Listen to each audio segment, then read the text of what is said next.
Vamos a comenzar con una clase. Voy a empezar a explicar algunas cosas que les habían quedado algunas dudas que tenían que ver con soluciones químicas. Bueno, lo primero que vamos a definir es qué es una solución. Una solución es una mezcla de dos o más componentes. Esta es lo primero que tengo que recordar, que eran mezclas. Había dos tipos de mezclas: mezclas homogéneas y mezclas heterogéneas.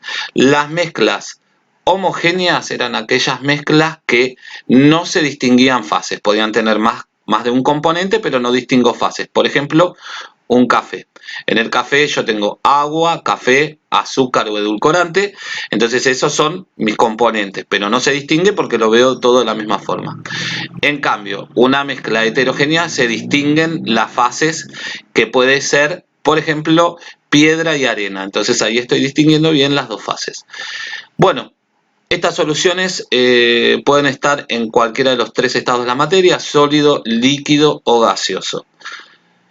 Básicamente esto era lo que les había pedido en esta primera actividad. Y también les había pedido que indiquen qué quería decir porcentaje masa en masa y cómo estaba compuesta estas soluciones. Porcentaje masa en masa, perdón, porcentaje masa sobre volumen y porcentaje volumen sobre volumen.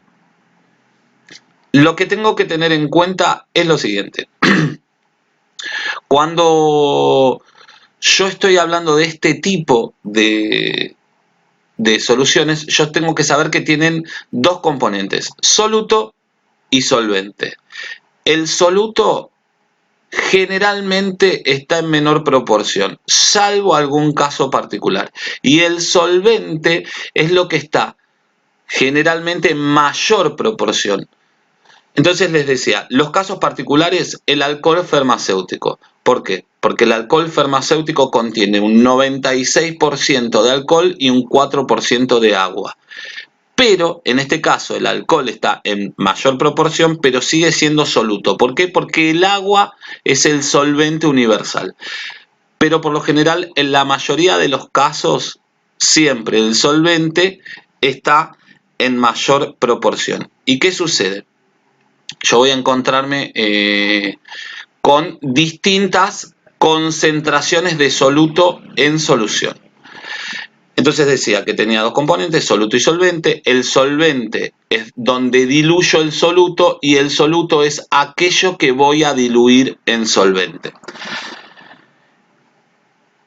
¿Qué quiere decir porcentaje masa en masa? Me está diciendo el porcentaje, en realidad me está diciendo la cantidad de gramos de soluto en 100 gramos de solución. Si yo tengo 4% masa en masa, se escribe M sobre M, quiere decir que tengo 4 gramos de soluto en 100 gramos de solución. ¿Por qué digo gramos? Porque me dice masa, entonces me está diciendo en qué lo estoy midiendo, por eso digo gramos. Si yo tengo masa sobre volumen, me está diciendo la cantidad de gramos, por el masa, la cantidad de gramos de soluto en 100 mililitros de solución. ¿Está claro? Entonces, si yo tengo 3% masa sobre volumen, quiere decir que tengo 3 gramos de soluto en 100 mililitros de solución. Y volumen sobre volumen me está diciendo la cantidad de mililitros de soluto en 100 mililitros de solución. Si yo tengo el 7%, la concentración es al 7% volumen sobre volumen, tengo 7 mililitros de soluto en 100 de solución. Siempre los porcentajes son, cuando me dice 3%, 4%, 5%, ya sea masa en masa, masa sobre volumen o volumen en volumen, son ese 3% me está indicando la cantidad de soluto en 100 de solución. Después me voy a fijar si son gramos o si son mililitros. ¿Está claro? Esto es la realidad.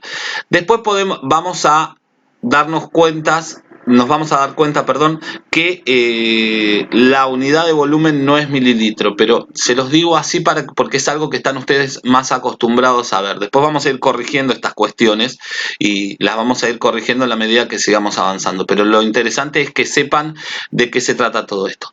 Bueno, les mando un abrazo grande, espero que hayan entendido todo. Cualquier duda, consulta que tengan, me mandan otra vez un mail preguntándome. Un beso grande para todos.